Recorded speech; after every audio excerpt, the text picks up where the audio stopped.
बिस्मिल्लाहिर्रहमानिर्रहीम। अनगिनत दरूद व सलाम जनाब मोहम्मद रसूलुल्लाह सल्लल्लाहु अलैहि वसल्लम की ज़ात पर, उनकी आल पर और उनकी औलाद पर। यहाँ जिक्र हुआ कि फलां का आका फलां है।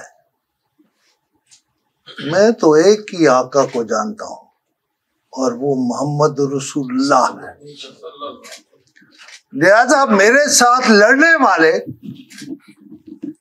जिनके आका दूसरे हैं वो मुझसे नहीं जीत सकते। ये मेरा ईमान है, ये मेरा अकीदा है। मुदस्सिर इकबाल भट्ट साहब, पंजाब और पंजाबी कोई ऐसा लफ्ज नहीं है जिस पे शर्म की जाए।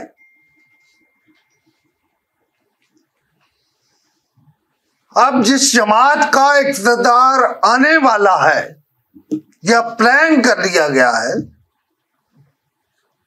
मैं आज दावा कर रहा हूं और आइंदा 100 साल तक मैं यह दावा करता हूं कि जब उस जमात में कोई कमजोरी पैदा हुई थी तो मैं और ज़िया शाहिद इकट्ठे हुए। एक बंदा और था, चौधरी अनवर अजीज। हमसे मशवरा हुआ और फैसला हुआ कि हम एक नारा देंगे, और हमने दूसरे दिन वो नारा दिया था, जाग पंजाबी जाग तेरी पग नूं लग गया दाग। मुदस्सिर इकबाल भट्ट साहब, मुझे पूरा यकीन है कि पंजाब की डीजीपीआर जिसने सबसे पहले पंजाबी अखबारात पर कुल्हाड़ा चढ़ाया है, उसका खून पंजाब का नहीं है, वो पंजाबी नहीं है। पंजाब के खून में ये मुख्तलिफ शाखें नहीं होती, पंजाबी बटा हुआ नहीं होता। रुबीना बेबी, आप मेरी कुलीग रही हो जंग में। आज जो पंजाब फैसला हो रहा है पंजाब में कि सब एडिटर नहीं होंगे, आप क्या थी डीजीपीआर में? तो आप डीजीपीआर हो गई ना। आप क्या थी? आपकी हैसियत क्या थी? आप एक मामूली सब एडिटर थी। सब एडिटर हो, उससे ऊपर तुम पनप ही नहीं सकी। और अब आप आ गई हो कि जी सहाफत के इश्तिहार बंद होने हैं, भुलेखा के इश्तिहार बंद होने हैं। वो मेरे शागिर्द है शमशाद मांगट, उसके इश्तिहार बंद होने हैं। यहाँ पे तारिक के इश्तिहार बंद होने हैं। कौन हो तुम? मैं कहता हूं ये हमारी कमजोरी है। इश्तिहार अखबार का हक है, और कोई रुबीना, कोई मलंगी, कोई भी जाफिर हमारा इश्तिहार बंद नहीं कर सकता। आप देखोगे हमारे इश्तिहार खुलेंगे, हमारे वर्कर जिएंगे, हमारे वर्कर खाना खाएंगे। अगर मेरे किसी वर्कर को ये गिला है, अभी ईसा राना साहब खास तौर पर जिक्र कर रहे थे। ईसा राना साहब, मुझे नहीं मालूम आप यहां बैठे हैं या नहीं बैठे। खुशनूद अली खान ने ज़िया शाहिद से एक ही वादा किया था पहले दिन कि मेरी मौजूदगी में आप लीडर रहोगे, और मैंने बहुत सारी रातें सितारा मार्केट इस्लामाबाद से रबात के दरमियान कागज का वो ट्रक ढूंढते हुए गुजारी हैं जिसका मुझे वादा किया जाता था। मैं वो नहीं हूं जिसने वर्कर का हक मारा है। कभी सुना है? मैं जो वादा करता हूं, मैं ये नहीं कह रहा कि जी मैंने वेज अवार्ड बोर्ड दे दिया और फलां दे दिया। मैं जो वादा करता हूं वो अदा करता हूं। अब चलते हैं, यहाँ राना अजीम ने गुफ्तगू की, अरशद अंसारी ने गुफ्तगू की, जनाब जुल्फकार राहत ने गुफ्तगू की, काजी तारिक ने गुफ्तगू की, फारूक मिर्जा ने गुफ्तगू की। देखिए, मेरे लिए बड़ी हौसले की बात है। मैं आपको हल्फन कह रहा हूं, मैंने कभी नहीं सोचा था कि अरशद अंसारी मेरे साथ आके खड़ा हो जाएगा। मैंने कभी नहीं सोचा था कि जुल्फकार राहत मेरे साथ आके खड़ा हो जाएगा। मैंने कभी नहीं सोचा था कि राना अजीम जो है वो मेरे साथ आके खड़ा हो जाएगा। देखिए, वो ठीक कहा इस राना ने, मेरा खौफ और दबदबा ऐसा था और ऐसा है, और मैं समझता हूं वो बहुत ही अच्छा है। उस्ताद और शागिर्द में कोई फासला तो रहना चाहिए। मेरे बारे में आज बहुत गुफ्तगू हुई, सबने कहा मैं शागिर्द हूं। मेरे कुछ शागिर्द नालायक भी हैं, लेकिन उनके कद भी दूसरे सिखाए हुए लोगों से ऊंचे होंगे, नीचे नहीं होंगे। कहना यह है कि ये जो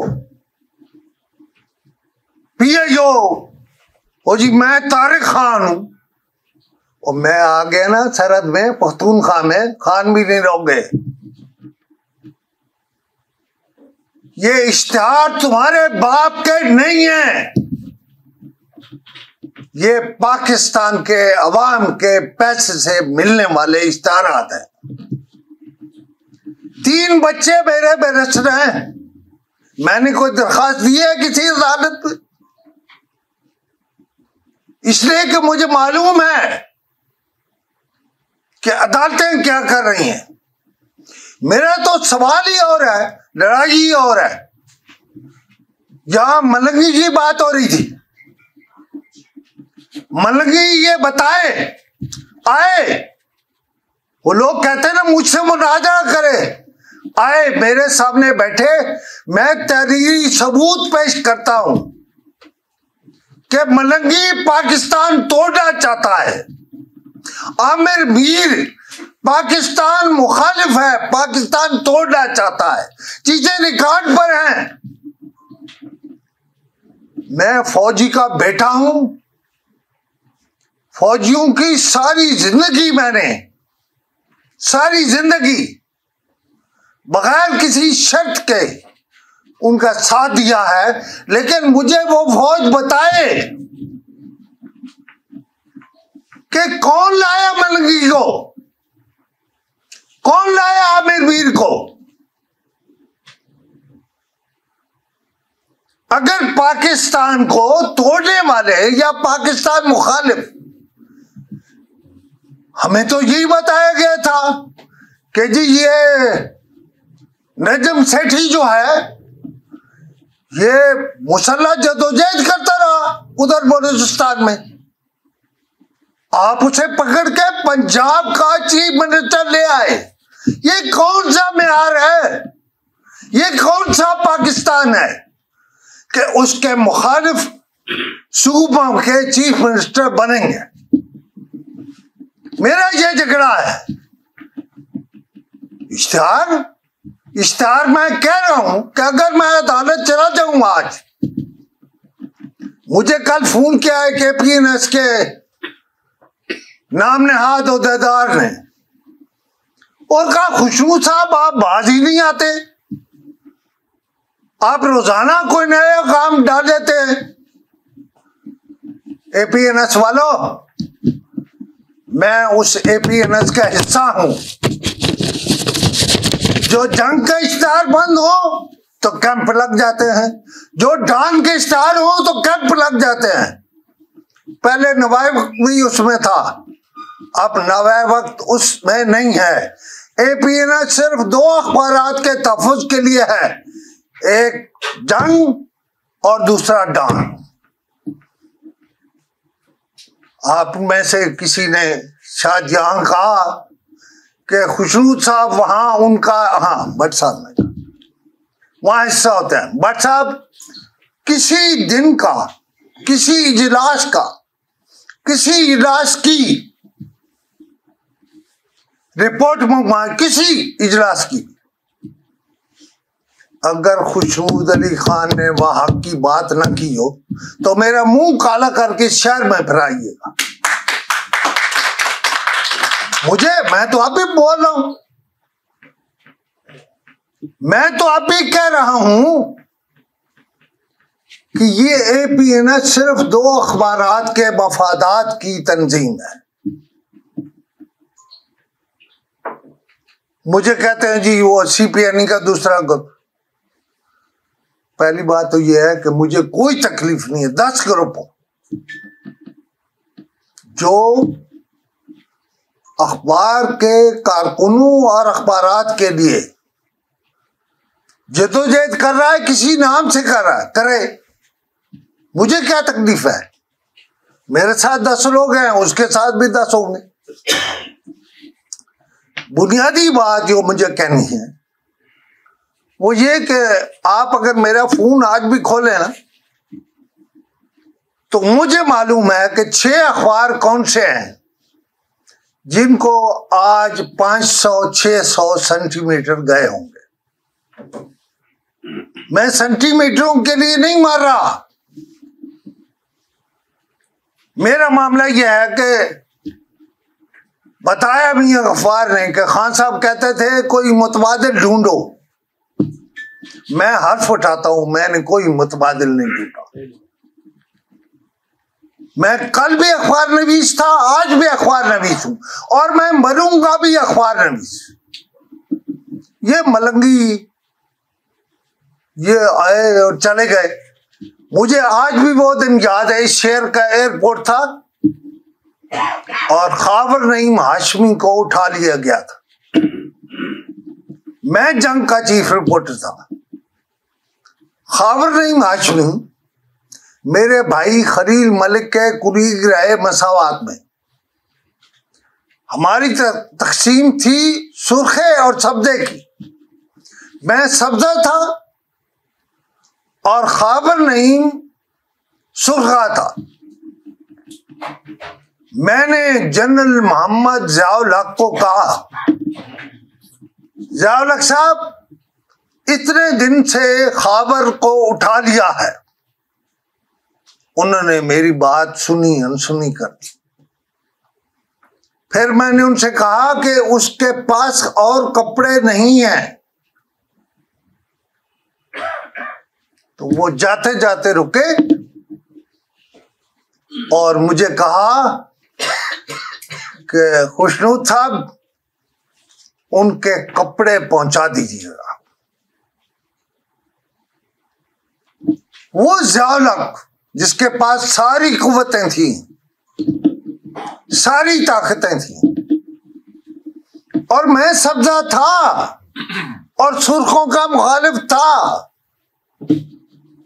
मैंने खाबर नईम हाशमी की बात की। बुनियादी बात यह है कि मैं कहां से दूं तुम्हें 45%। मैंने तो जिंदगी में दलाली नहीं सीखी और मुझे यह भी पता है कि मुद्दस्सिर इकबाल भट्ट ने और उन सारे अखबारों ने जिनके इश्तिहार बंद हैं उन्होंने दल्लागिरी नहीं सीखी।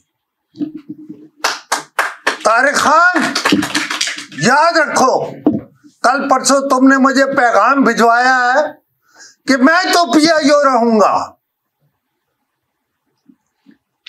वो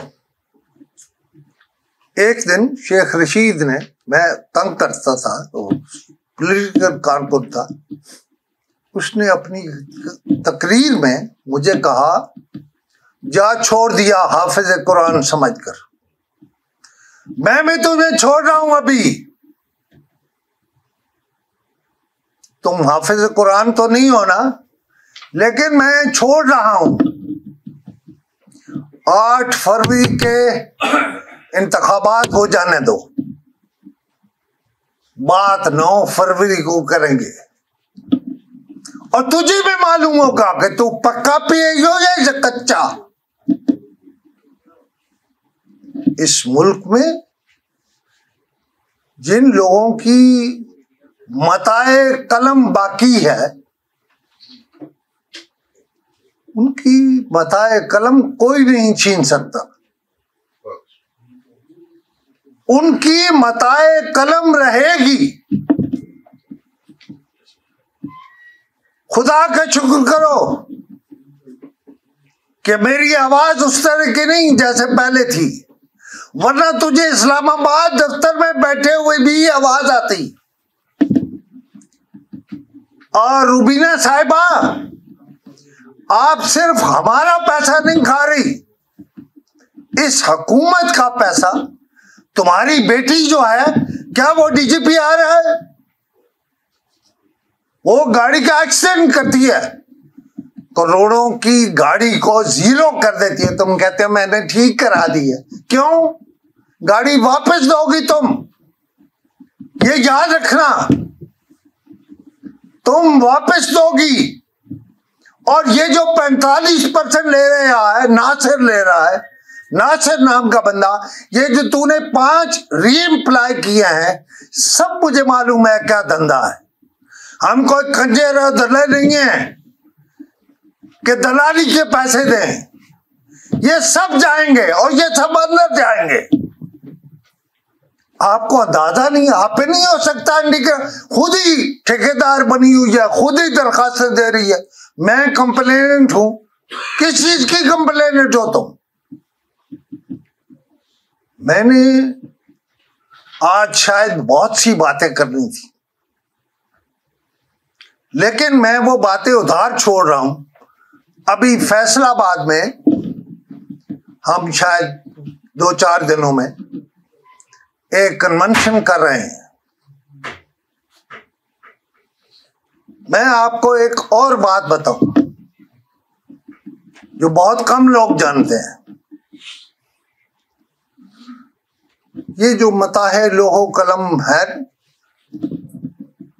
बहुत सारे लोग मेरे बारे में नहीं जानते कि मैं साईं हूं।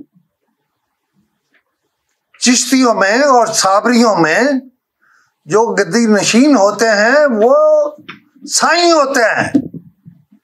मैं साईं हूं, साईं का बेटा हूं। हल्फन मुझे नहीं पता अखबार कैसे चल रहा है।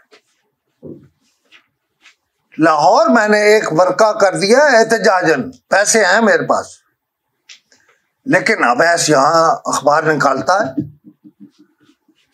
देखिए, एक बुनियादी बात है रूबीना बीबी, अगर तू इतनी जान वाली होगी तो फिर हमें होना नहीं चाहिए। आपका जो घर बन रहा है ना, अभी तो मैंने वो छापना है, अभी तो भट्ट साहब ने वो छापना है। पैसा कहां से आया? सारी जिंदगी की तनख्वाहें इकट्ठी कर लो, मुझे उस घर की कीमत दिखा दो कि तुम दे सकती हो। तो ये हराम है ना, ये सुअर है जो आप खुद भी खा रही हो, अपनी फैमिली को भी खिला रही हो। और जिस अदालत में जाना है जाओ। भट्ट साहब तो मुझसे पहले कह चुके हैं ये 45% वाली बात कोई बई नहीं कि मैं और भट्ट साहब सिर्फ दो, बाकी पीछे क्या होगा, कौन आएगा, ये भी देखेंगे। लेकिन किसी दिन ये भी हो सकता है कि तुम अपने दफ्तर में बैठी हो और हम वहां 45% का नारा लगाने आ जाए। क्या करोगे इस पैसे को?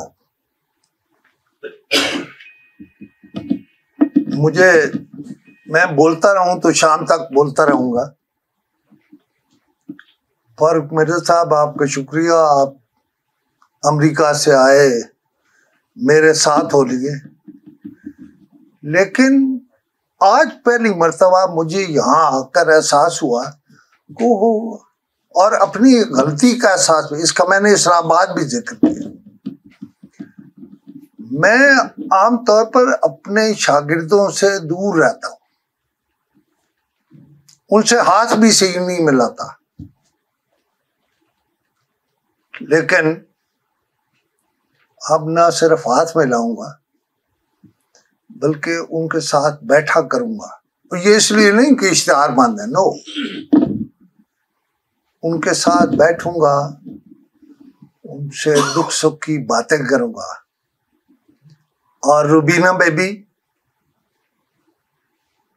ये मेरे जो शागिर्द हैं ना, आप इनकी फहरिस्त बनवाओ, पूरे पंजाब की नहीं, सिर्फ लाहौर की।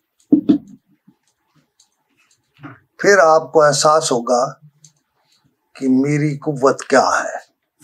लेकिन मुझे यकीन है, आप एक बात पे यकीन रखो, मैंने कहा मैं साईं हूं, मैं सिर्फ अल्लाह की कुव्वत पे यकीन रखता हूं।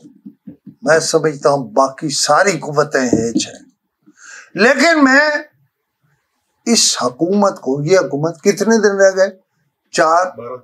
12 दिन रह गए। 12 दिन में नहीं, 11 है, 12वें दिन तो इंतखाब हो जाना। इंशाअल्लाह मैं सुरखरू होऊंगा, भट्ट साहब सुरखरू होंगे, वो सारे सुरखरू होंगे जिनके इश्तिहार बंद है, इसलिए कि लीगली आप इश्तिहार नहीं दे सकते हो। आप जो रुबीना हो, आप जो पीएओ हो, आप इश्तिहार नहीं दे सकते। महकमे ने देना, उस महकमे ने जिसका इश्तिहार है। और अब समझ लो, आपसे ये इख्तियार वापस लेके मैं रहूंगा। ये एलामिया लाहौर का, फैसलाबाद में दूसरा एलामिया होगा। खुदा हाफिज। Thank you.